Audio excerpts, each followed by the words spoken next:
आप सभी को अनंत चतुर्दशी की हार्दिक शुभकामनाएं। अनंत भगवान सदा आप और आपके परिवारजनों की रक्षा करें। अनंत चतुर्दशी का दिन उस आदि मध्य और अंत से रहित सृष्टिकर्ता के पूजन और भक्ति का होता है जो कि अनंत है। यानी कि इस दिन भगवान विष्णु के अनंत स्वरूप की पूजा की जाती है। इस दिन जो 14 गांठों का धागा बांधा जाता है उसके विषय में ये मान्यता है कि उसमें भगवान अनंत विद्यमान रहते हैं। उसकी 14 गांठों को 14 लोकों का प्रतीक माना जाता है। जो भी मनुष्य अनंत चतुर्दशी के दिन इस धागे को अपने हाथ पर बांधता है उसके सभी कष्टों को अनंत भगवान हर लेते हैं। ऐसे भक्तों की स्वयं अनंत भगवान रक्षा करते हैं, उनकी सभी मनोकामनाएं पूर्ण करते हैं।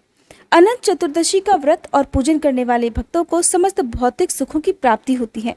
सभी रोगों का नाश हो जाता है, आरोग्यता की प्राप्ति होती है, वंश की वृद्धि होती है, घर में सुख समृद्धि बनी रहती है, संतान सुख की प्राप्ति होती है, मान प्रतिष्ठा के साथ ही ऐश्वर्य और वैभव की भी वृद्धि होती है। इस दिन अनंत भगवान के चरणों में अनंत सूत्र अर्पित किया जाता है। फिर पूजा करते हुए अनंत सूत्र को प्रणाम करके सभी स्त्रियां उसे अपने बाएं हाथ में और पुरुष दाहिने हाथ पर बांधते हैं। इस धागे को शरीर के केवल ऊपरी हिस्सों में ही बांधा जाता है। कुछ लोग इसे गले में भी धारण करते हैं। अनंत बांधने के बाद अनंत चतुर्दशी की व्रत कथा अवश्य ही पढ़नी या सुननी चाहिए। कथा सुनने के बाद विष्णु सहस्त्र नाम का पाठ किया जाता है। धूप दीपक और कपूर जलाकर भगवान की आरती की जाती है। फिर ब्राह्मणों को भोजन आदि कराकर उन्हें दान दक्षिणा दी जाती है। इस दिन केवल एक समय ही शुद्ध सात्विक भोजन किया जाता है। रात्रि में भजन कीर्तन करके जागरण किया जाता है। ये व्रत लगातार 14 वर्षों तक करना चाहिए। जब आपको लगे कि आप व्रत करने में सक्षम नहीं हैं, तो इसका उद्यापन करके ही आपको इस व्रत को छोड़ना चाहिए। अब सुनिए अनंत चतुर्दशी की संपूर्ण व्रत कथा। एक बार नैमिषारण्य तीर्थ में पुराणों के जानने वाले श्री सूत जी महाराज अपने शिष्यों और अन्य ऋषि मुनियों को श्रीमद् भागवत की कथा सुनाते हुए बोले, हे ऋषियों, जरासंध की मृत्यु के बाद महाराज युधिष्ठिर ने विशाल राजसूय यज्ञ का आयोजन किया। उस यज्ञ में दूर दूर से भारतवर्ष के बड़े बड़े राजा महाराजा सम्मिलित हुए। पांडवों द्वारा बसाया गया नगर इंद्रप्रस्थ बड़ा ही सुंदर था। उसका वैभव और स्थापत्य देखते ही बनता था। पांडवों के लिए असुरों के शिल्पी मय दानव ने बहुत ही सुंदर भवन का निर्माण किया। उसमें ऐसी कई विशेषताएं थीं जो उस भवन को देखने वालों को भ्रम में डाल देती थीं। उसमें जहाँ जहाँ पर अग्नि प्रज्वलित होती थी वहाँ सब कुछ सामान्य होता। जहाँ जल होता वहाँ स्थल होने का आभास होता, और जहाँ स्थल होता वहाँ जल होने का भ्रम होता।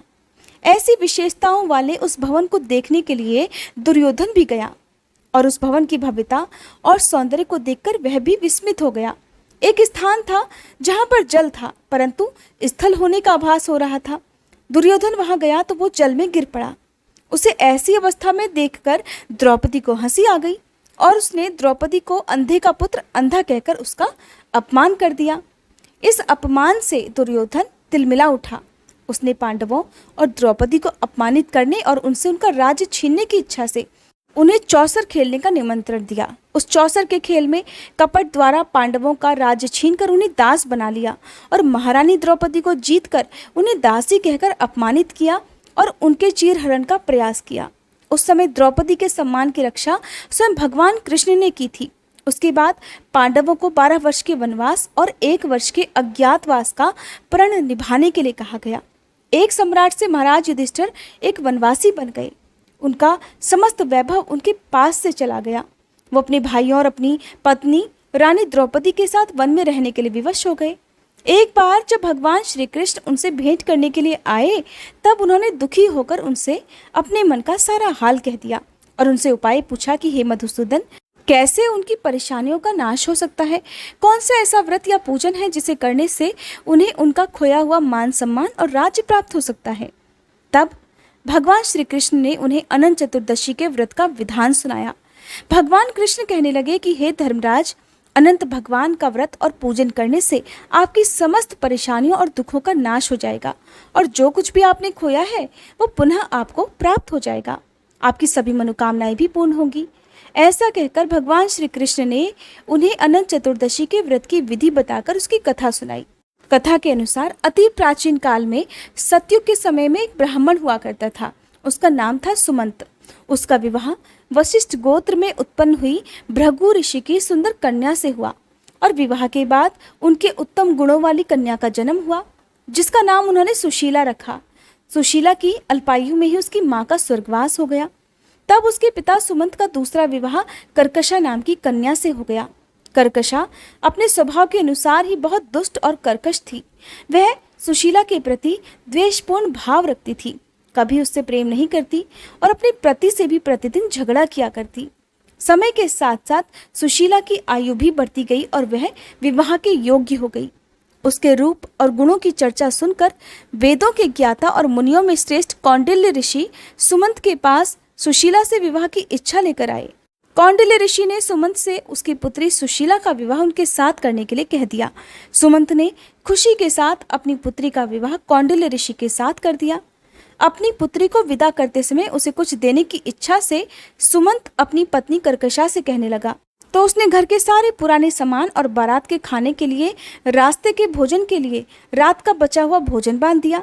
ये सब सुशीला ने देख लिया। ये देखकर उसे बहुत दुख हुआ। उसे लगा कि जब उसके ससुराल वालों को ये सब पता चलेगा तो उसका कितना अपमान भी करेंगे, उसे उनका तिरस्कार भी सहना पड़े। ये सोचकर उसके मन में आत्महत्या का विचार आया। जब मार्ग में एक नदी के किनारे रुके तो सुशीला नदी में डूबकर आत्महत्या के विचार से वहां पहुंच गई। वह जब वहां पहुंची तो उसने देखा कि नदी के किनारे बहुत सी स्त्रियां कोई पूजन कर रही हैं। सुशीला ने उन स्त्रियों से पूछा कि आप लोग ये क्या कर रही हो? तब उन्होंने बताया कि आज अनंत चतुर्दशी है और हम सब अनंत भगवान का व्रत और पूजन कर रहे हैं। इस पूजन को करने से सभी मनोकामनाएं पूर्ण हो जाती हैं। तब सुशीला ने उनसे अनंत चतुर्दशी के व्रत और पूजन की विधि पूछी। तब एक स्त्री ने उसे बताया कि हे सुशीला, ये अनंत चतुर्दशी का व्रत है और इसमें भगवान विष्णु के अनंत स्वरूप का पूजन किया जाता है। पूजन के बाद 14 गांठों वाला धागा शुद्ध करके स्त्रियां अपने बाएं हाथ पर और पुरुष अपने दाएं हाथ पर बांधते हैं। इस धागे को बांधते समय अनंत भगवान से प्रार्थना करें कि हे अनंत देव, आप इस संसार रूपी सागर से मुझे पार लगाओ, मेरा उद्धार करो और आपको मेरा बारंबार प्रणाम है। फिर इस कामना के साथ इस अनंत सूत्र को अपने हाथ में बांधे और अनंत भगवान का ध्यान करें। तब सुशीला ने वही व्रत का संकल्प किया और पूजन करके अपनी बाईं बाह पर 14 गांठों वाला एक सूत्र बांध लिया और अनंत भगवान से प्रार्थना की कि हे प्रभु, आप तो सब कुछ जानते हैं। आज मेरे ससुराल वालों के सामने मेरी और मेरे पिता की लाज रखना, मैं आपसे बस यही मांगती हूँ। ऐसा ध्यान करके जब सुशीला वापस उसी स्थान पर पहुंची तो उसके पति ने उससे पूछा कि वो कहाँ गई थी। तब सुशीला कहने लगी, आज अनंत चतुर्दशी है और मैं नदी के किनारे अनंत भगवान का पूजन कर रही थी। इधर उसकी बारात के सभी लोग आनंद से भोजन कर रहे थे। वहां भोजन में तरह तरह के पकवान थे। सबने सुशीला के परिवार की खूब प्रशंसा की। तब सुशीला ने अनंत भगवान का धन्यवाद किया और अपना व्रत पूर्ण किया। जब वह अपनी ससुराल पहुंची तो उसे अनंत चतुर्दशी के व्रत का महात्म्य पता चला। उस व्रत के प्रभाव से उसके परिवार में सुख समृद्धि बढ़ने लगी और धन धान्य से उसका घर परिपूर्ण हो गया, उसका जीवन सुखमय हो गया। एक बार उसके पति की दृष्टि उसके हाथ पर बंधे अनंत सूत्र पर पड़ गई तो उसने सुशीला से पूछा कि ये क्या है और तुमने इसे क्यों बांध रखा है? तब सुशीला ने कहा, हे स्वामी, ये अनंत भगवान का सूत्र है। मैं अनंत भगवान का व्रत करती हूँ और उन्हीं की कृपा से आज हमारे पास धन धान्य आदि सब कुछ है। सुशीला के ऐसे वचन सुनकर कौंडिल्य ऋषि ने अहंकारवश वह अनंत सूत्र तोड़कर जलती हुई अग्नि में फेंक दिया। सुशीला ने तुरंत अनंत सूत्र को आग से निकाला और उसे दूध में डाल दिया। इधर अनंत सूत्र का इस प्रकार अपमान करने से कौंडिल्य ऋषि पर अनंत भगवान रुष्ट हो गए और इस कारण उनका समस्त ऐश्वर्य समाप्त हो गया, घर जल गया, धन चोरी हो गया, घर परिवार में कलह होने लगा और उनका स्वास्थ्य भी खराब रहने लगा। तब उन्होंने अपनी पत्नी सुशीला से कहा कि अचानक ये क्या हो गया, हमारा सारा धन वैभव नष्ट हो गया।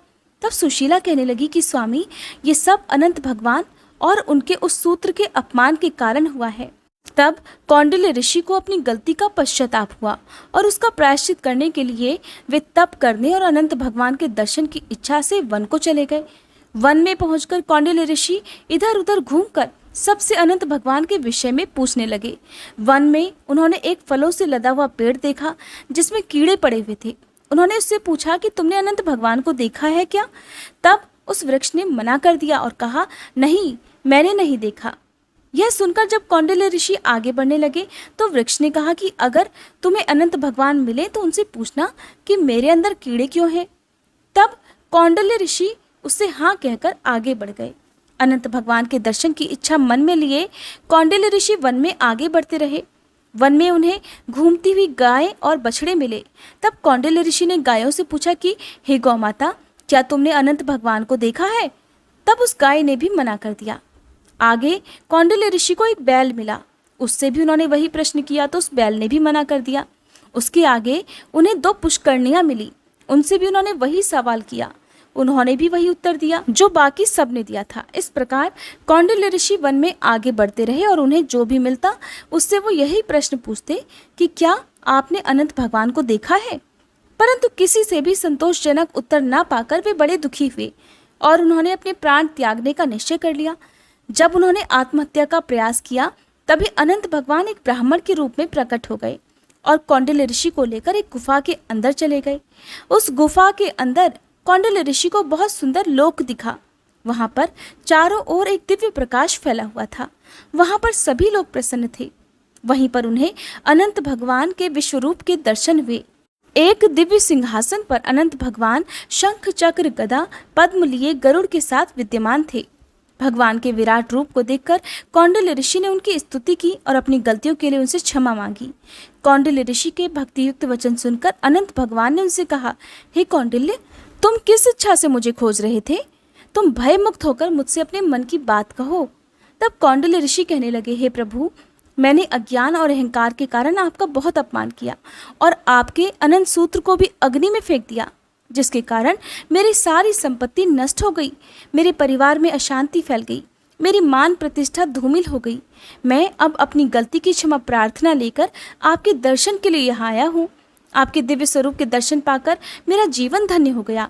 हे प्रभु, मैं आपसे अपने अपराध के लिए क्षमा मांगता हूँ और मेरे जीवन में सब कुछ पहले जैसा कैसे होगा, इसका उपाय भी आप कृपा करके बताइए।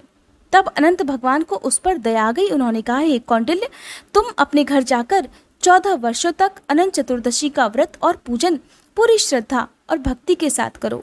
अपने दाएं हाथ में 14 गांठों युक्त अनंत सूत्र बांधना। ऐसा करने से तुम्हारे सभी कष्टों का नाश हो जाएगा, तुम्हारी सभी मनोकामनाएं भी पूरी हो जाएंगी। जीवन के सभी सुख भोग कर तुम अंत समय में सद्गति को प्राप्त होगे। भगवान के ऐसे वचन सुनकर कौंडिल्य ऋषि को बहुत संतोष हुआ। तब उन्होंने अनंत भगवान से मार्ग में मिले वृक्ष द्वारा पूछे गए प्रश्न के विषय में पूछा। तब अनंत भगवान ने उसे बताया कि वह वृक्ष अपने पूर्व जन्म में एक विद्वान ब्राह्मण था, परंतु उसने विद्यार्थियों को शिक्षा ना देकर जो पाप अर्जित किया था, उसी का परिणाम है कि उस फलदार वृक्ष पर फल तो आते हैं, पर कीड़ों के कारण कोई उनका उपभोग नहीं करता। कौंडिल्य ऋषि के मन में वन में मिले हुए अन्य जीवों के विषय में जानने की भी इच्छा हुई। तब उन्होंने अनंत भगवान से उनके विषय में पूछा, तो उन्होंने बताया कि वो दोनों पुष्करणी पूर्व जन्म में बहनें थीं। उन्होंने तब कोई पुण्य कर्म नहीं किया, ना ही किसी याचक को भिक्षा दी, ना ही कोई धर्म का कार्य किया। इसलिए परस्पर लहरें उनसे आकर टकराया करती है, परंतु जल वहां नहीं रुकता। अनंत भगवान ने आगे कहा कि वह गाय पृथ्वी है, वह बैल धर्म है, गधा क्रोध है, वह हाथी अहंकार है, वह गुफा संसार है और मैं अनंत हूँ। फिर कौंडिल्य ऋषि ने उन्हें प्रणाम करके अपने घर आकर अपनी पत्नी सहित 14 वर्षों तक अनंत चतुर्दशी के व्रत का पालन किया। अंत में अनंत भगवान की कृपा से जीवन के समस्त सुख भोग कर वह स्वर्गलोक को चले गए। फिर भगवान कृष्ण ने धर्मराज युधिष्ठिर से कहा कि हे धर्मराज, अब आप भी इस व्रत का पालन करो। जैसे कौंडिल्य ऋषि और सुशीला की सभी मनोकामनाएं अनंत भगवान ने पूर्ण की थी, ठीक उसी प्रकार तुम्हारी भी सभी मनोकामनाएं पूर्ण होगी। जो कुछ भी आपने खोया है वह सब आपको पुनः प्राप्त होगा। भगवान कृष्ण ने कहा, हे धर्मराज, अनंत चतुर्दशी का जो व्रत मैंने तुम्हें बताया है, उस व्रत को करने से मनुष्य अपने सभी पापों से मुक्त होकर स्वर्गलोक को जाता है। भगवान श्री कृष्ण के कहे अनुसार तब धर्मराज युधिष्ठिर ने भी अनंत चतुर्दशी का व्रत और पूजन किया। व्रत के प्रभाव से उनके सभी मनोरथ सिद्ध हुए और महाभारत के युद्ध में जीतकर उन्हें उनका खोया हुआ यश, मान सम्मान और धन वैभव पुनः प्राप्त हो गया और मृत्यु के बाद उन्हें स्वर्गलोक की प्राप्ति हुई। प्रेम से बोलिए अनंत भगवान की जय। ये थी अनंत चतुर्दशी की संपूर्ण व्रत कथा। तिथि, शुभ मुहूर्त और पूजा विधि के बारे में जानने के लिए और अनंत सूत्र किस प्रकार बांधा जाता है, कब खोला जाता है, जानने के लिए आप हमारे चैनल पर पहले से अपलोडेड वीडियो को जरूर देखिएगा। और आजकल आप हमारे इसी चैनल पर हर दिन नियम से शिव महापुराण कथाओं के साथ साथ भागवत कथाएं भी सुन सकते हैं। अगर आपको पुराणों की कथाएं सुनना पसंद है तो आपसे अनुरोध है कि एक बार आप इन कथाओं को जरूर सुनिएगा। मुझे उम्मीद है आपको ये कथाएं बहुत पसंद आएंगी।